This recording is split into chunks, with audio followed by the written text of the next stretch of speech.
20. El duelo. La nube de polvo se posó poco a poco en la gran caverna, amortiguando la poca luz de las antorchas. Una piedra había caído sobre una de las tis y apagado la llama en el acto. Apagada como la luz en los ojos de Wulfgar. Cuando por fin cesó el ruido del desprendimiento, cuando los trozos de roca más grande dejaron de rodar, Catibrie se volvió boca arriba e intentó levantarse, de cara a la montaña de escombros. Se quitó el polvo de los ojos y parpadeó varias veces en la penumbra antes de captar la amarga verdad de la escena. El único tentáculo visible del monstruo, todavía enganchado al tobillo de la joven, aparecía cortado de un tajo, el borde seccionado, cercano a las piedras, aún palpitaba. Más allá no había más que rocas. Catibrie se estremeció ante la magnitud de la tragedia y estuvo a punto de volver a perder el sentido, pero recuperó las fuerzas cuando la dominaron la rabia y la negativa a aceptar lo ocurrido. Apartó el tentáculo de los pies y avanzó a gatas.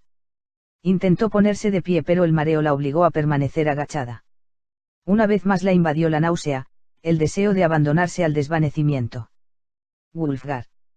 Catibrie prosiguió el avance, apartó el tentáculo y comenzó a excavar en la montaña de escombros con las manos desnudas. En un segundo tenía las manos cubiertas de sangre y una uña rota.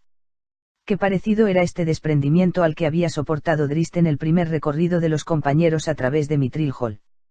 En aquella ocasión había sido una trampa preparada por los enanos, un desprendimiento que había servido para hundir una parte del suelo, con la consecuencia de que Drizzt había ido a caer en un túnel del nivel inferior. Esta vez no se trataba de una trampa, se dijo Catibrie a sí misma. Aquí no había un tobogán hasta el nivel inferior. Un gruñido casi inaudible, un gemido, escapó de sus labios y continuó excavando, desesperada por sacar a Wulfgar de los escombros, mientras rogaba que las piedras no hubieran aplastado al bárbaro. Entonces Bruane llegó a su lado, se desprendió del hacha y el escudo y comenzó a cavar. El enano consiguió apartar unas cuantas piedras de gran tamaño, pero al cabo de un rato dejó de trabajar y miró pensativo el montón de escombros. Catibrie continuó con sus esfuerzos, sin darse cuenta de la actitud del padre. Con más de 200 años de experiencia como minero, Bruane sabía la verdad, el derrumbe había sido total. Era inútil cualquier intento de rescate. Catibrie no cejó en el empeño, pero ahora lloraba, a medida que la razón la convencía de aquello que el corazón se negaba a aceptar. Bruane apoyó una mano sobre el brazo de la joven para detener el trabajo inútil, y, cuando ella lo miró con una expresión de dolor inmenso, al rudo enano se le partió el corazón. Tenía el rostro cubierto de mugre, sangre seca en una mejilla y el pelo aplastado contra el cráneo, pero Bruane solo se fijaba en los ojos de Catibrie, ojos como los de un cervatillo, de un azul profundo, llenos de lágrimas.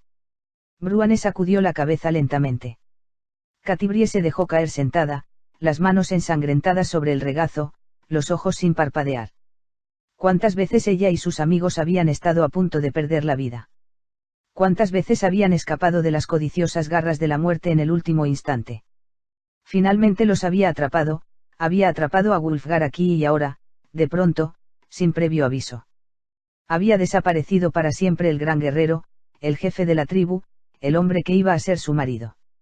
Ni ella ni Bruane, ni siquiera el poderoso Drizzt Do'Urden, podían hacer nada por ayudarlo, por cambiar lo que había sucedido. Me salvó la vida, susurró la muchacha. Bruane no pareció haberla oído, muy ocupado en quitarse el polvo de los ojos, el polvo mezclado con las lágrimas que corrían por las mejillas sucias. Wulfgar había sido como un hijo para Bruane. El enano se había llevado al joven Wulfgar, en aquel entonces todavía un niño, a su casa después de una batalla, aparentemente como esclavo pero en realidad dispuesto a educarlo. Bruane había transformado al bárbaro en un hombre digno de la mayor confianza, en un hombre honrado. El día más feliz de la vida del enano, incluso más que cuando recuperó Mithril Hall, fue el día en que Wulfgar y Catibrie anunciaron su compromiso matrimonial. El rey descargó un puntapié contra una roca con tanta fuerza que la hizo rodar. Allí estaba Egisfang. Le temblaron las rodillas al ver la cabeza del martillo mágico, grabada con los símbolos de Dumatoin, un dios enano, el custodio de los secretos debajo de la montaña. El valiente enano realizó varias inspiraciones profundas para controlar la emoción antes de agacharse y sacar el martillo de los escombros. Había sido la mayor creación de Bruane, la obra maestra como herrero. Había puesto todo su amor y sus conocimientos en el forjado del arma, la había hecho para Wulfgar. Catibrie se desmoronó al ver el arma, y los sollozos le sacudieron los hombros. Bruane se rehizó al ver el sufrimiento de la muchacha.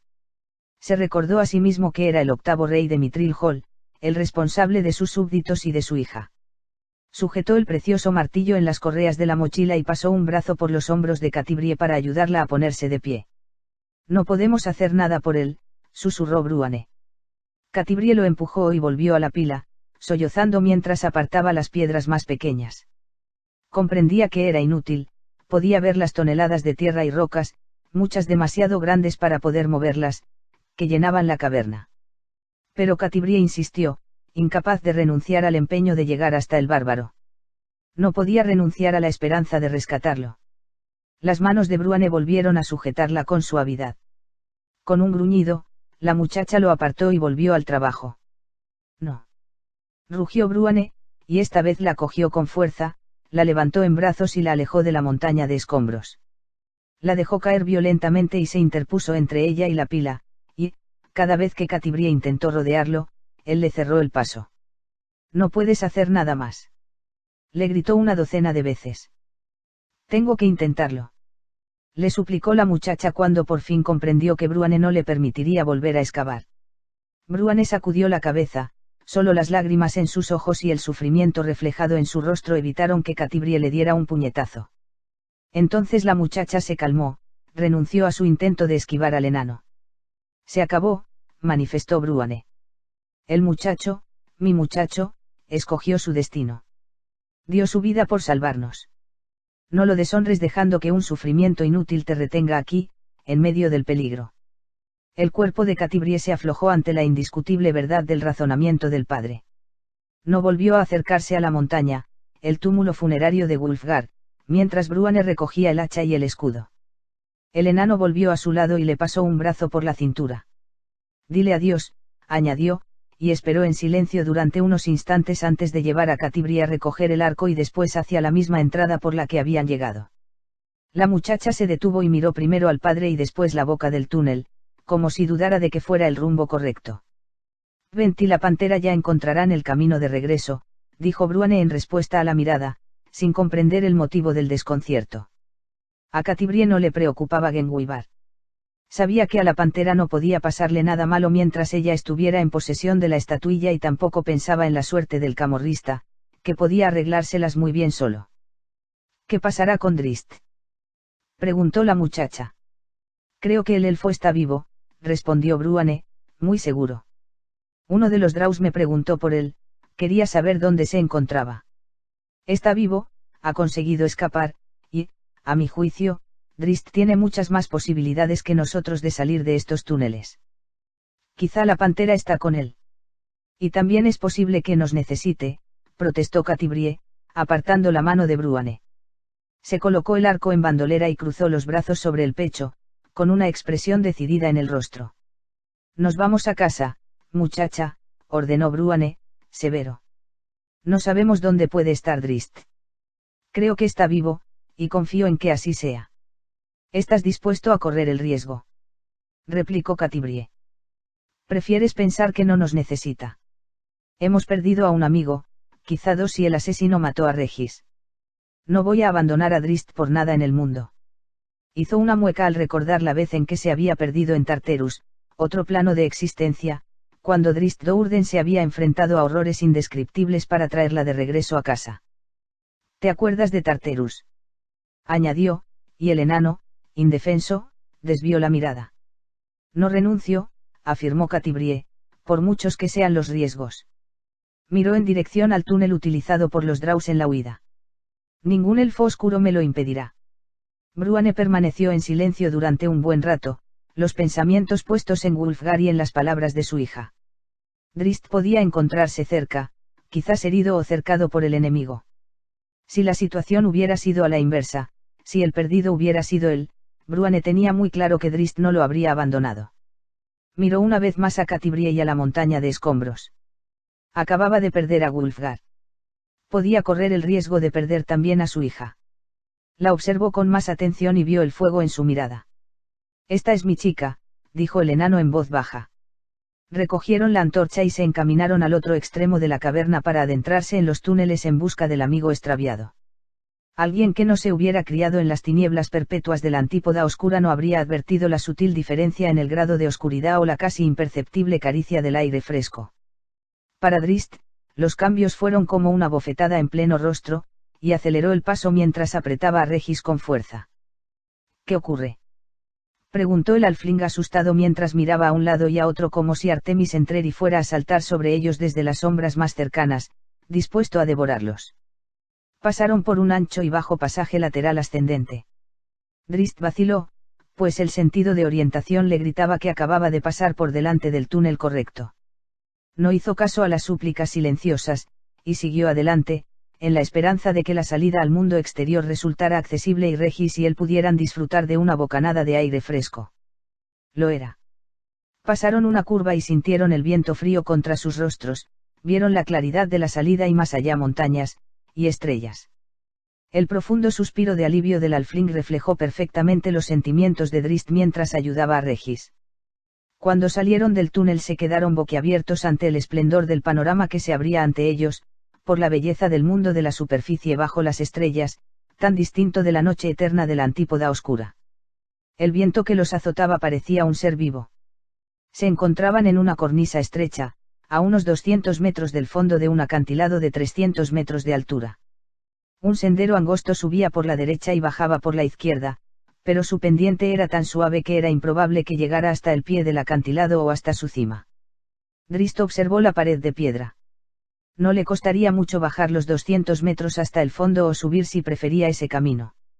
Sin embargo, no se veía con fuerzas para cargar con Regis y tampoco lo atraía la idea de dejarlo en una zona desconocida, sin saber el tiempo que tardaría en llegar a Mithril Hall en busca de ayuda. Por otra parte, sus amigos se encontraban en peligro.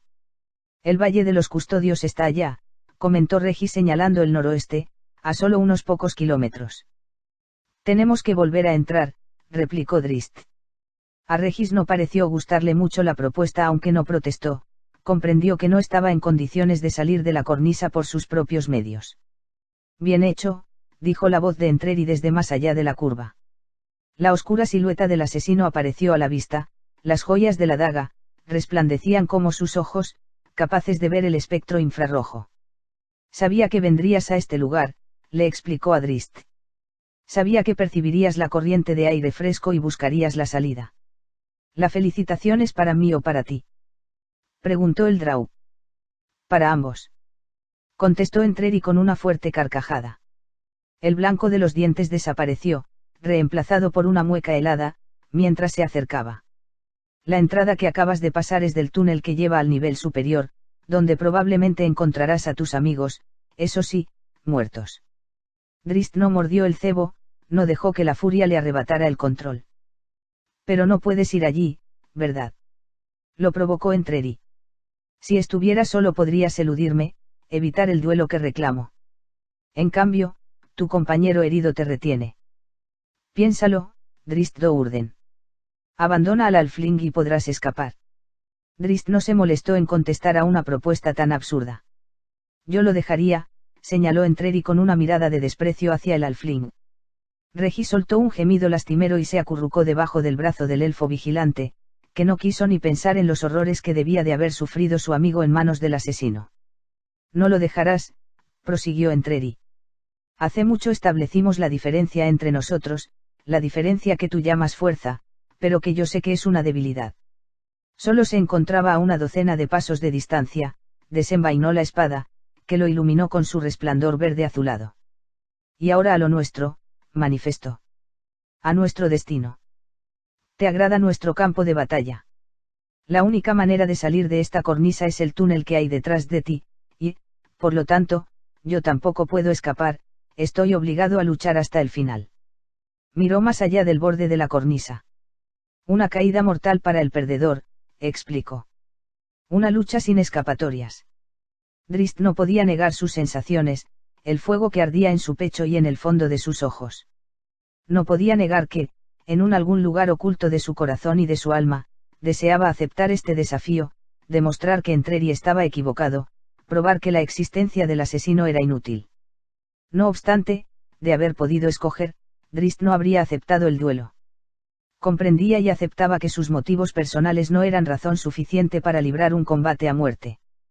Pero, ahora que estaban en juego la vida del pobre Regis y la de sus amigos, perdidos en el nivel superior, tenía que aceptar el desafío. Sintió la frialdad de las empuñaduras de las cimitarras en las manos, dejó que la visión volviera al espectro normal mientras Centella mostraba su furiosa luz azul. Entreri se detuvo, la espada en una mano, la daga en la otra, y, con un ademán, invitó a Drizzt a que se acercara. Por tercera vez en menos de un día, Centella golpeó contra la espada del asesino. Acababan de iniciar un duelo que ambos contendientes esperaban que fuese el último. Realizaron las primeras fintas sin prisas, cada uno midiendo los pasos en este terreno tan poco habitual. La cornisa tenía unos 3 metros de ancho, pero se estrechaba considerablemente detrás de los rivales. Un revés con la espada marcó el ataque de Entreri, seguido de un golpe de la daga. Sonó el ruido de las dos paradas, y Drizzt buscó con una cimitarra el hueco entre los aceros de Entreri, un hueco cerrado en el acto por la espada, que desvió con facilidad el ataque del Drow. Se movieron en círculos, Drizzt en el interior, cerca de la pared, el asesino con paso seguro próximo al borde. De pronto, Entreri atacó con la daga por debajo de la cintura. Drizzt esquivó de un salto el ataque corto y respondió con una combinación de 2 golpes a la cabeza del asesino. La espada de Entreri se movió a derecha e izquierda, en una trayectoria horizontal por encima de la cabeza para detener los golpes, y desvió un poco el ángulo para lanzar una estocada que le permitió mantener al Drow a raya mientras recuperaba el equilibrio.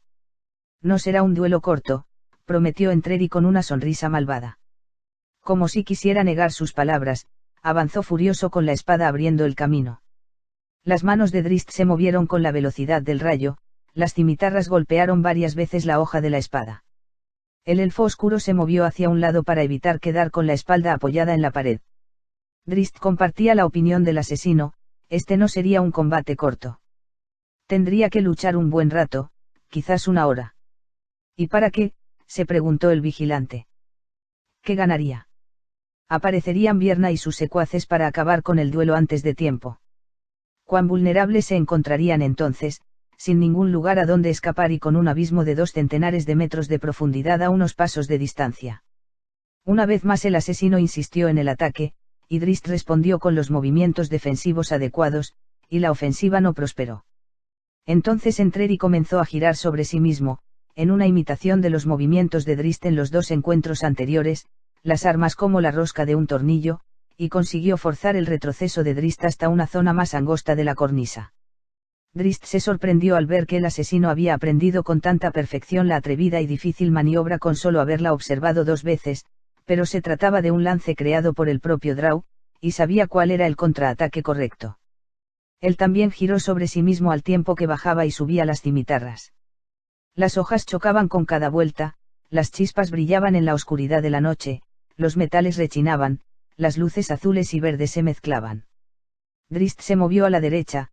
El asesino invirtió de pronto el sentido de rotación, pero Drizzt vio el cambio y se detuvo, con las cimitarras en el punto ideal para parar los golpes de la espada y la daga. Drizzt comenzó otra vez, en sentido contrario al de Entreri, y, en esta ocasión, cuando Entreri cambió de sentido, el Drow se anticipó. Para Regis, que solo podía mirar sin atreverse a intervenir, y para cualquier criatura nocturna que pudiera verlos, no había palabras para describir esta danza fantástica. La mezcla de colores cuando Centella y la espada del asesino se cruzaban, el brillo violáceo de los ojos de Drizzt, el rojo ardiente en los ojos de Entreri. El chocar de las hojas se convirtió en una sinfonía, un sinfín de notas que acompañaban la danza, creando una extraña sensación de armonía entre estos 2 rivales irreconciliables.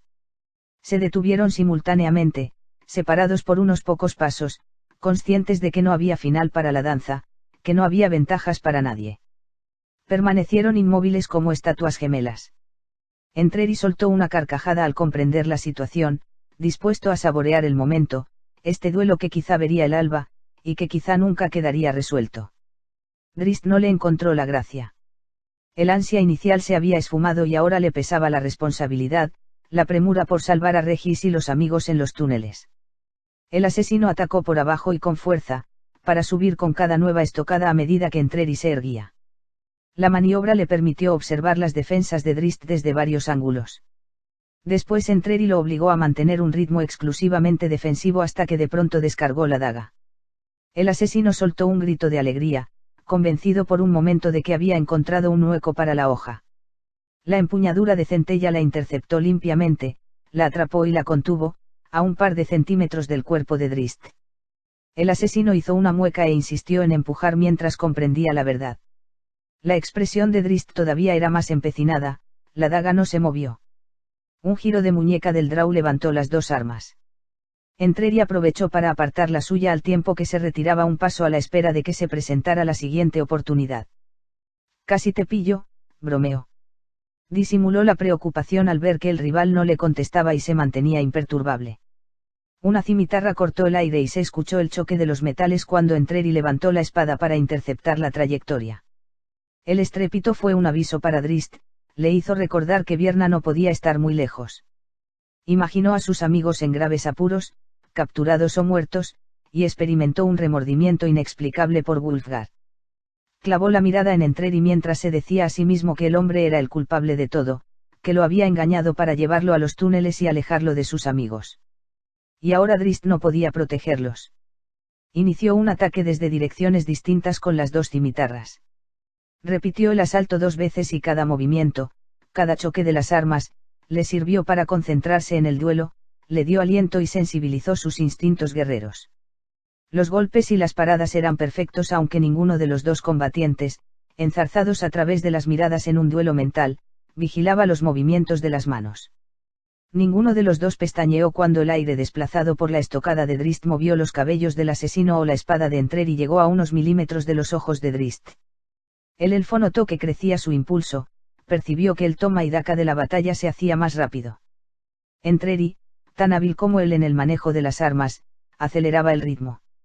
Los movimientos de los cuerpos comenzaron a ser tan veloces como los de las manos y las armas. Entreri inclinó un hombro para lanzar una estocada a fondo, Drist ejecutó una vuelta completa y paró el golpe al tiempo que se distanciaba.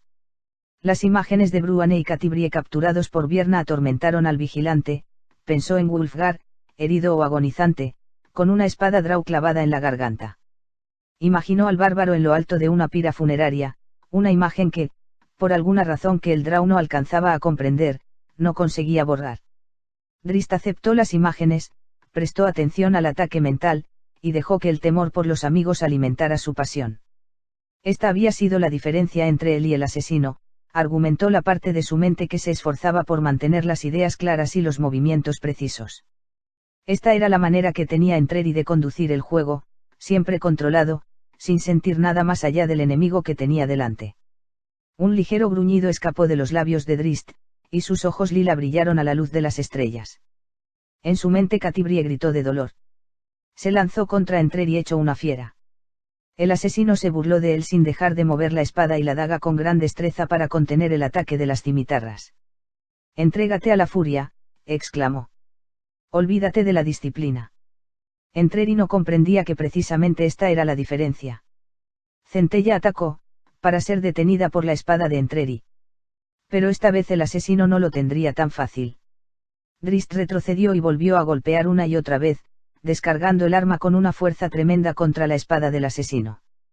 La otra cimitarra atacó por el flanco, la daga de Entren la paró. La siguiente embestida de Drist, un vendaval de estocadas, mantuvo al rival en vilo. Una docena, 2 docenas de golpes sonaron como un prolongado redoble. La expresión de Entreri desmintió su risa. No había esperado una ofensiva tan salvaje, no había pensado que Drist pudiera ser tan atrevido. Si hubiera podido librar sus armas solo por un instante, el Drow habría quedado a su merced. Pero Entreri no tuvo la oportunidad. Drist continuó con el ataque a una velocidad increíble y una concentración perfecta. A los 9 infiernos con su vida, decidió. Los amigos necesitaban que ganara el duelo. La ofensiva siguió a un ritmo endiablado. Regis se cubrió las orejas para protegerse del tremendo ruido de los aceros al chocar, pero lo que no pudo fue quitar la mirada de los duelistas. En cualquier momento esperaba ver a uno u otro caer al fondo del acantilado. 1000 veces le pareció ver que una espada o una cimitarra había dado en el blanco. Sin embargo, la pelea continuaba, cada ataque era detenido por la defensa adecuada. Centella golpeó la espada. La segunda cimitarra atacó por el flanco y la estocada quedó corta cuando Entreri cambió de pie y retrocedió un paso. La daga del asesino se adelantó. Entreri lanzó un grito triunfal, convencido de que Drizzt había resbalado. Centella atacó desde arriba, más arriba de lo que había esperado Entreri, más rápido de lo que el asesino creía posible, para herirlo en el antebrazo antes de que pudiera clavar la daga en el indefenso vientre del Drow. La cimitarra voló hacia atrás para apartar de un revés la espada. Entreri se adelantó de un salto al comprender que era vulnerable.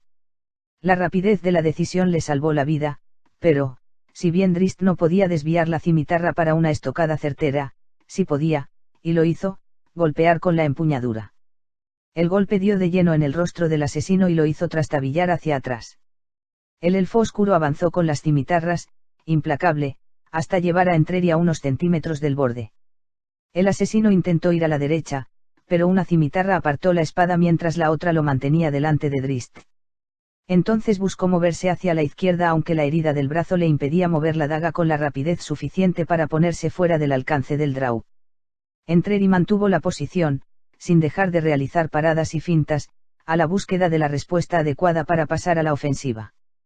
La respiración de Drizzt se convirtió en un jadeo adecuado al ritmo frenético del ataque. Los ojos mostraban un brillo despiadado mientras se repetía sin cesar que sus amigos estaban a punto de morir y él no podía protegerlos. Se dejó llevar por la furia a tal extremo que apenas si advirtió el vuelo de la daga. En el último instante consiguió desviar la cabeza y recibió un corte a todo lo largo de la mejilla. Pero la consecuencia más grave fue la pérdida del ritmo. Los brazos le pesaban por el esfuerzo realizado, se agotó el impulso. El asesino pasó al ataque en una fracción de segundo. Una de sus estocadas consiguió tocar a Drizzt mientras lo obligaba a girar y a retroceder. Cuando por fin el vigilante recuperó el equilibrio, se encontró con que solo las puntas de los pies pisaban el borde del abismo. «Soy el mejor», proclamó Entreri, y la nueva arremetida casi confirmó que tenía razón. La espada atacó arriba y abajo, y Drizzt se vio obligado a sacar los talones al vacío. El elfo se dejó caer sobre una rodilla para no precipitarse al abismo.